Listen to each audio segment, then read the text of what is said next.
Hey there and welcome. In this video, I'm going to be covering how to pre-handle objections in your sales call so that when we get to the end, you don't end up in this gladiator-esque battle with the prospect trying to get them out of their own way. Now, firsthand, I'll explain why this is so important. So the way you need to view every sales call you take is that you are helping the prospect to climb a mountain, right? They're currently at the bottom in the valley and they've probably been there for quite some time, and you are helping them to climb this mountain and reach the summit where they want to be. Now, they don't know the way. You know the safest and most accessible way to the top. However, because it is unknown to them, then it is scary. They need to put their trust, put their faith in you that you are guiding them up the right path. Now, as we're bringing them up the mountain, we want to be planting carabiners, right? Little safety pockets up the cliff edge so that if we do fall, we don't plummet right the way down. And the way in which we do that is through pre-handling potential objections, planting these carabiners along the way, so that when you get to the end of the call and you drop the price, which is going to explode that fear inside of the prospect, they don't suddenly drop the rope, fall all the way to the bottom, and then leave you having to battle to pull them right the way back up to the top, because that is going to make your life a lot more difficult and it's going to take a lot more time. We pre-handle, they only fall part of the way, and then it's a lot easier to help them overcome that fear and hesitation, close, and you collect cash at the end. So let's get into the objections themselves. Number one, to begin with, you need to find a tangible goal that the prospect is looking to achieve. You need to figure out how long that has been a goal of theirs, and then you need to figure out what has held them back from achieving said goal. Now, when you've asked this question, what has held you back over X amount of time from achieving said goal, given how important it is to you, then they are going to go either external or internal. Now, we want them to go the internal route, because if they take ownership and accountability for why they haven't reached their goal, then they're going to have the confidence and the courage to take responsibility to then change. Now, if they go external, this is where we need to reframe their way of thinking to enable them to take that accountability.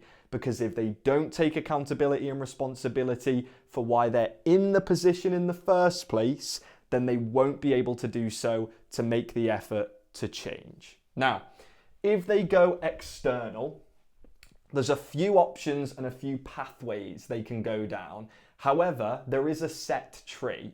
So once you know these and once you master these, you can essentially plant these throughout any call you take. Now, the first one, money, the classic. So what held you back from achieving this goal? I didn't have the money required to invest in order to make this a reality. Now, the problem with money in and of itself is it is a byproduct of your effort and your skills. Would that be fair to say? Yes. And in terms of not having the finances available in order to make this happen, is that the problem in and of itself, or is that a symptom of the problem?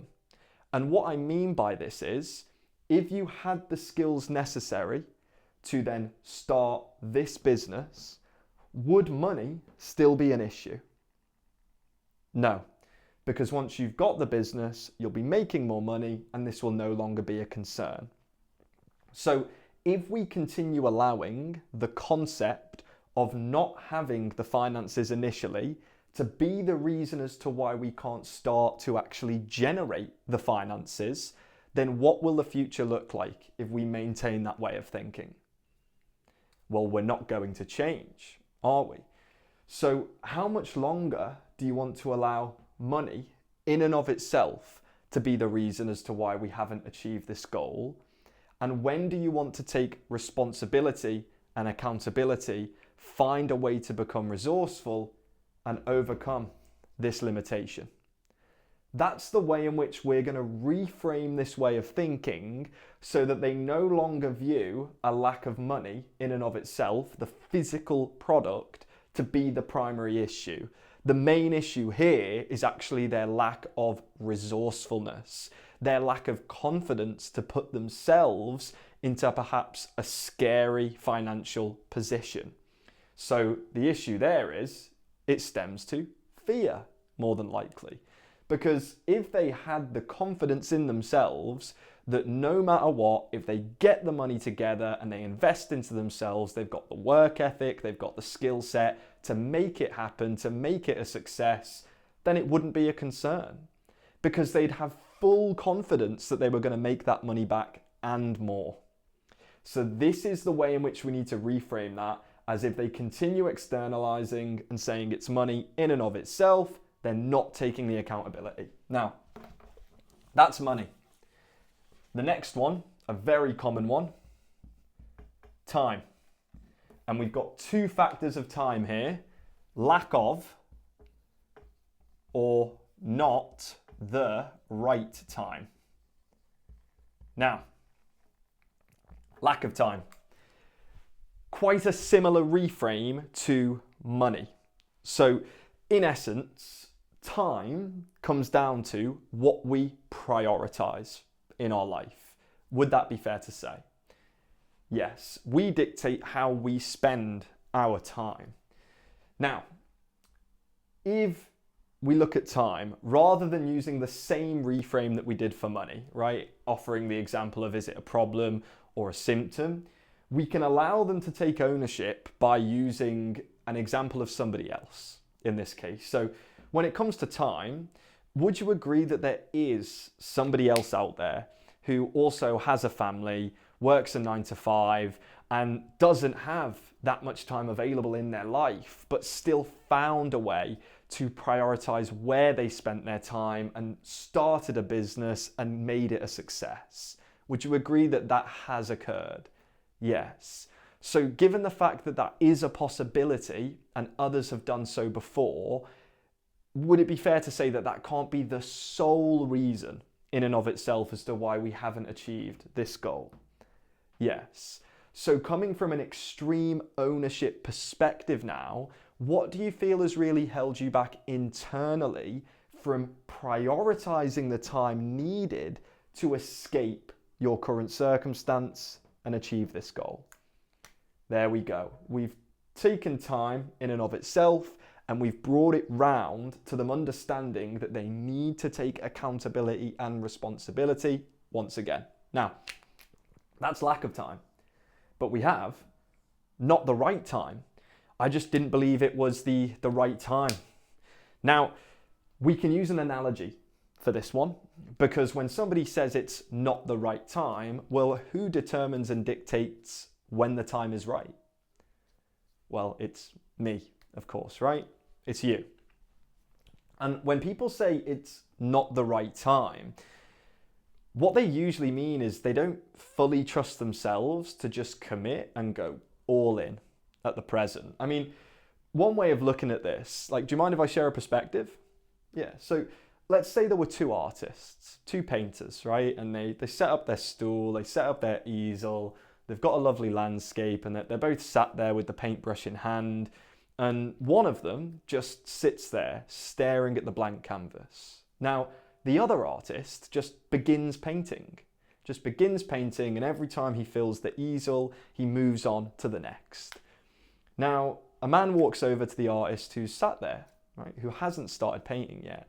After that other artist has already gone through 5 canvases, and he asks him, "Why haven't you started painting? Why haven't you put the brush to the canvas?" And the artist says, "I'm waiting to paint the perfect masterpiece. I'm waiting to do so." Now, out of those two, who is more probable of actually painting the first masterpiece? The artist who is waiting for this right time to put his brush to the canvas and paint that perfect picture, or the artist who has started now and has tried and continues to paint? Out of those two, who's more likely? Well, it's the one who's already started painting. How come? Because he's learning every picture he goes through from his mistakes, and the more pictures he goes through, the higher chance of him actually painting a much better one. Okay, so in essence, is the problem that it's not the right time? Or is the problem that you're actually putting time between the chance of you being able to achieve this goal? Because if we don't start now to then be able to learn from our failures, then how much longer do you want to be that artist who stays sat there staring at a blank canvas? So that's a really good way of reframing the concept that it's not the right time, because that in essence doesn't really make sense. Once again, it's taking the onus of responsibility away from them. It's saying it just wasn't the right time. Somebody didn't grant me this opportunity. Somebody didn't tell me that now is the right time to do so. They're the one who determines that. Now, that's time done for you. So we've got money done, and now we have time, where we've taken both externalizations, we've looped them round, and we've gotten them to take internal accountability.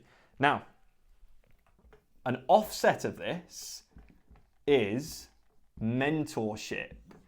Now, this is a bit of a layer further. So what was their goal? How long? What's held them back from achieving it? Well, I didn't have the necessary skills.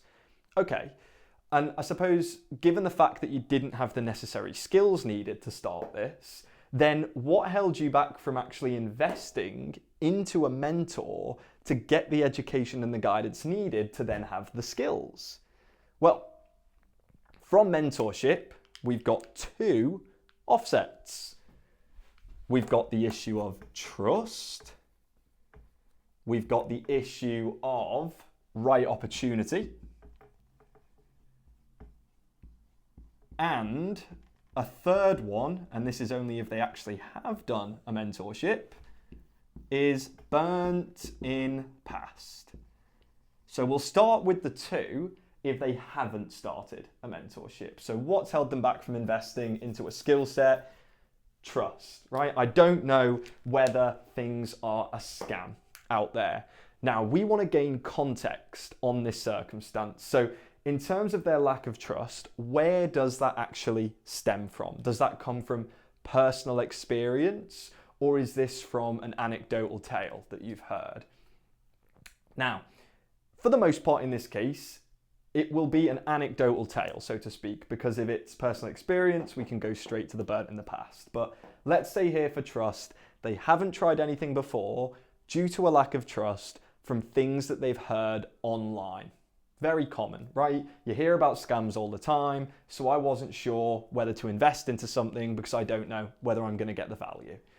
Now, what we know is that there are no guarantees in life. So if we continue with that way of thinking and allow that lack of trust to stop us from ever investing, we'll never gain the skills to achieve the goal. So they're going to stay perpetually stuck if they continue with this way of thinking. So what we need to do is reframe the problem of trust. Now, one good analogy to use here is, are they currently married, or do they plan on being married? In a lot of cases, it'll either be yes or yes, because a lot of people dream of kind of meeting a great partner and potentially getting married to them for the most part. Now, let's say they're currently married or they're planning to. It doesn't necessarily matter. You can just reword the analogy in one sense. So when it comes to marriage, when you look marriage up online, you're going to get mixed opinions, right? In fact, I would say about 50% almost of the internet, you're going to see people saying that it is an absolutely terrible idea to do so, because unfortunately, they've had a negative experience. They've gotten a divorce.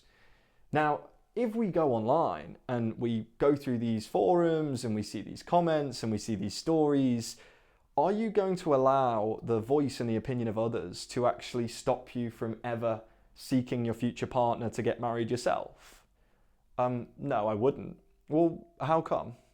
Well, because I know that their experience isn't going to be my experience. It doesn't necessarily dictate what my future is going to look like.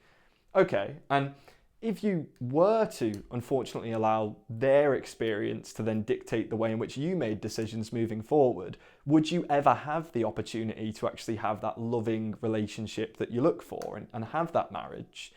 Well, no, I wouldn't, would I? So can you see how it's very similar for business?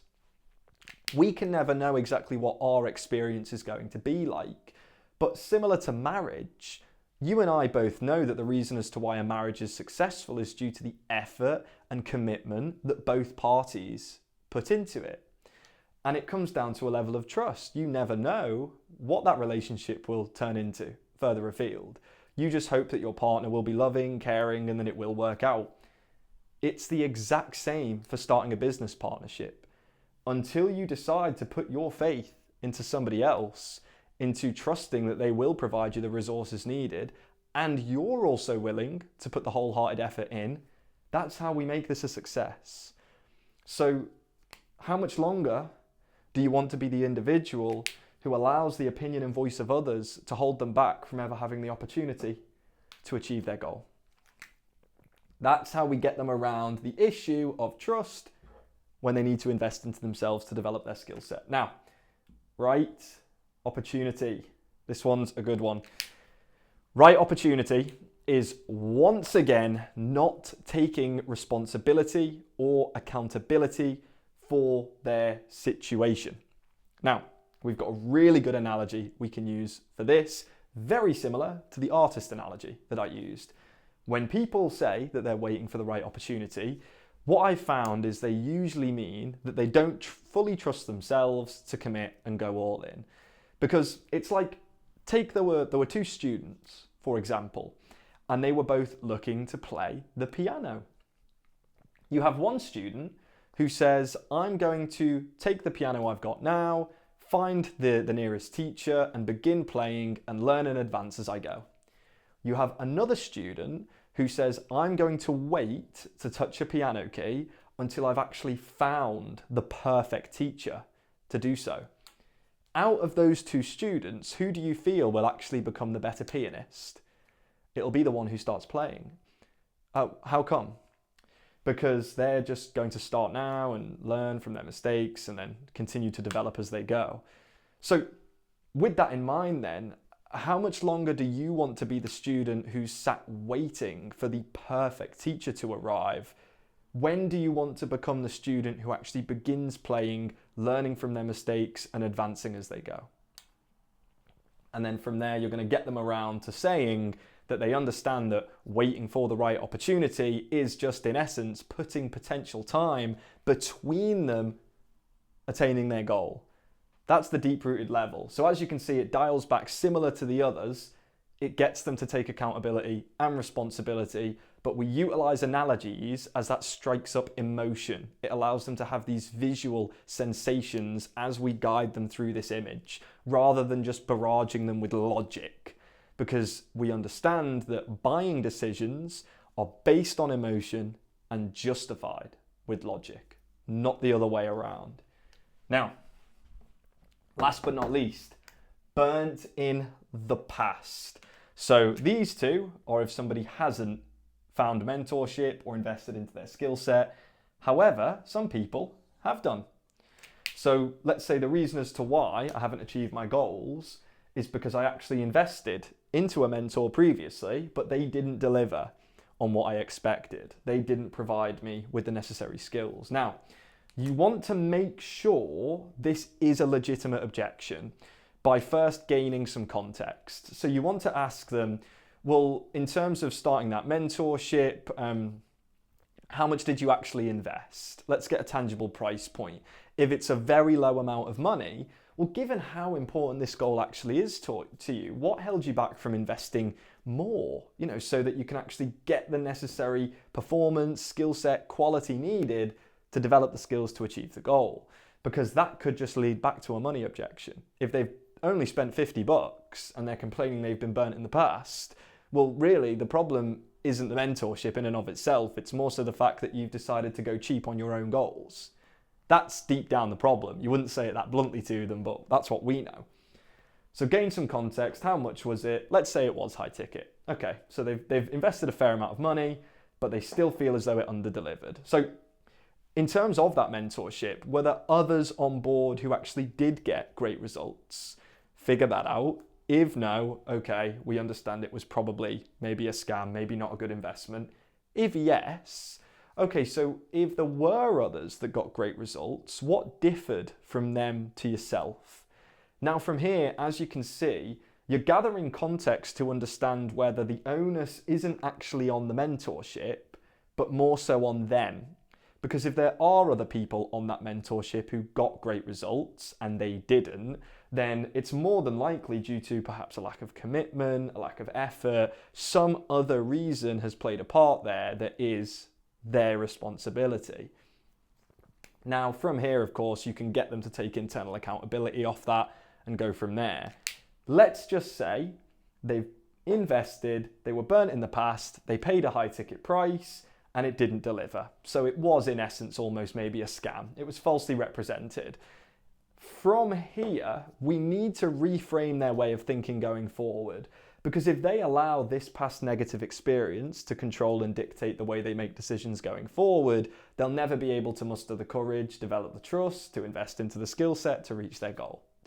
Nice simple breakdown. Now, the way in which we do so is by going down perhaps just the burn in the past analogy, really, where, so by the sounds of things, because how long ago actually was that? Let's get a time frame. So 3 years ago, you invested in yourself, and since then, would you say that you feel as though you've been burnt, so to speak, like it's almost damaged your trust? Yes. Well, do you mind if I share a perspective on that with you? Yes. Well, the problem with that is, can you see how what we've really done is we've allowed this past negative experience to almost control and dictate the way we made decisions going forward. It's almost like we're providing this past negative experience with more power. Like, for example, have you ever been in a relationship before now? Yes, more than likely. Now, I'm sure you've probably had a relationship at some point in your life that didn't pan out the way you envisioned. It didn't go perfect, right? Yeah. Now, if we are to allow a past negative relationship to then impact our trust, damage the way we view others, can you see how that would actually then influence the way we interact and open up to potential future partners? Yes. And do you think that would actually be conducive to you being able to put your full trust and faith into a future partner who could actually potentially be the perfect match for you? No. So if we empower this past negative experience and we allow it to impact the way in which we operate moving forward with others, are we ever going to be able to build the necessary trust to get the skill set we need to achieve our goal? No. So in order for us to move forward, what do you feel like you need to overcome? I need to overcome this lack of trust and this fear of being burned again. Fear.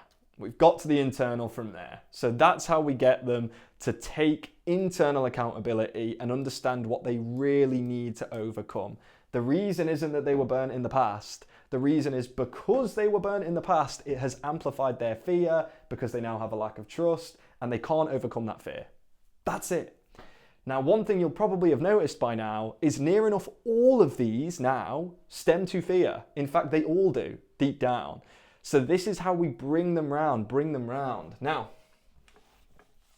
we have another that could potentially come up. So it is, I've got little notes here if you see me looking.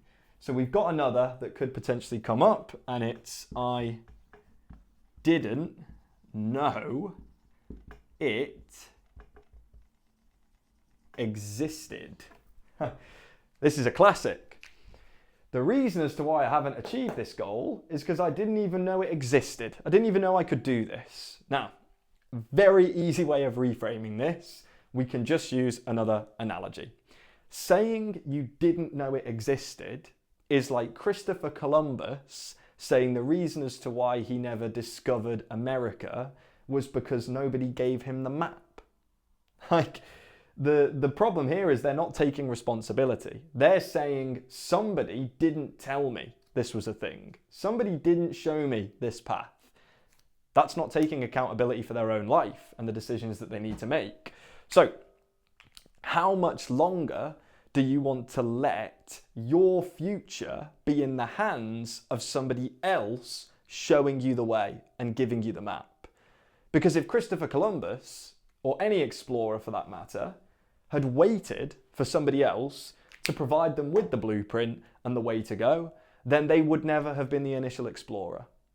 Anybody that has taken initiative and actually been a founder of some sort did not use this as an excuse.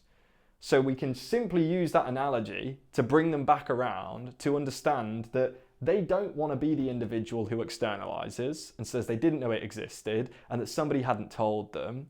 The actual issue here is they didn't become resourceful enough to find the necessary path to then develop the skills to then make the money. That's the problem. So deep down, it needs to come down to, look, didn't know it existed is like Christopher Columbus saying the reason as to why he didn't discover America was because he wasn't given the map.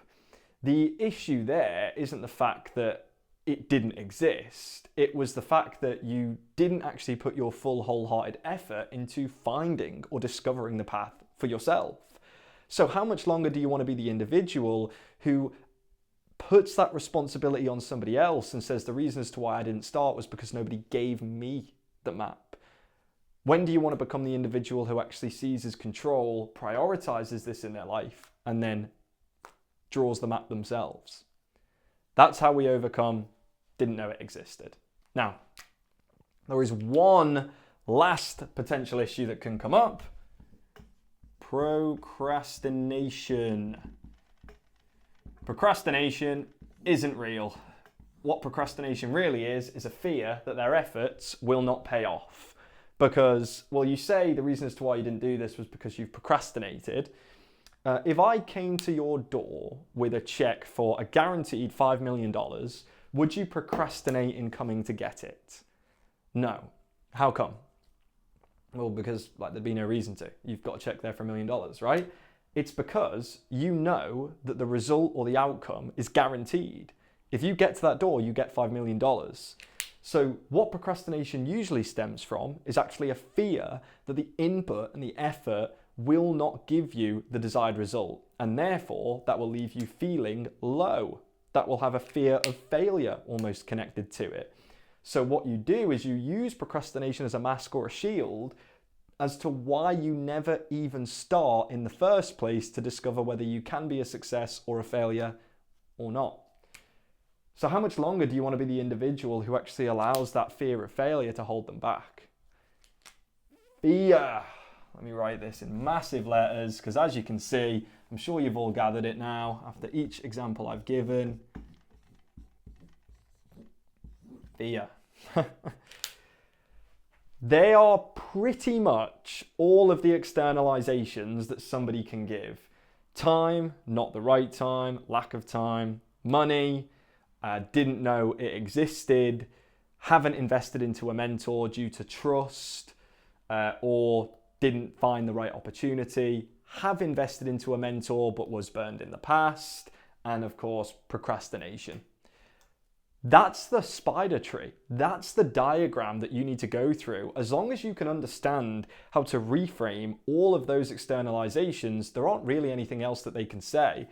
And it will dial them always back to taking personal accountability, responsibility for their own situation, and understanding that the reason as to why they're stuck and currently on the call with you is due to fear. Now, once we've gotten to fear, this is the key. This is how you are going to be able to overcome all potential objections from coming up at the end of the call due to these pre-handles that we've now planted, so that when you go through the pitch, you drop the price, you don't get this battle of objections showing up. You've overcome externalizations, you've gotten the prospect to take full internal accountability, responsibility, they've acknowledged what the real limitation is. Now, all you need to do is help them to overcome this fear before we even get to the pitch. We want to help them overcome this and acknowledge the cost before we get towards the end of the call, because if we can do this now, it's going to make our life a lot easier. So what I'm going to do an entirely separate video on how to overcome fear, because I'd rather walk you through the step-by-step there. We now know how to pre-handle objections, bring the externalizations to an internal reason, and now in the next video, I'm going to show you how to overcome this so that you don't get any objections at the end. I hope this video has been helpful. If it has, drop a like, subscribe for the future videos to come. I've attached in the description my Instagram, so if you've got any questions, you can also DM me on there.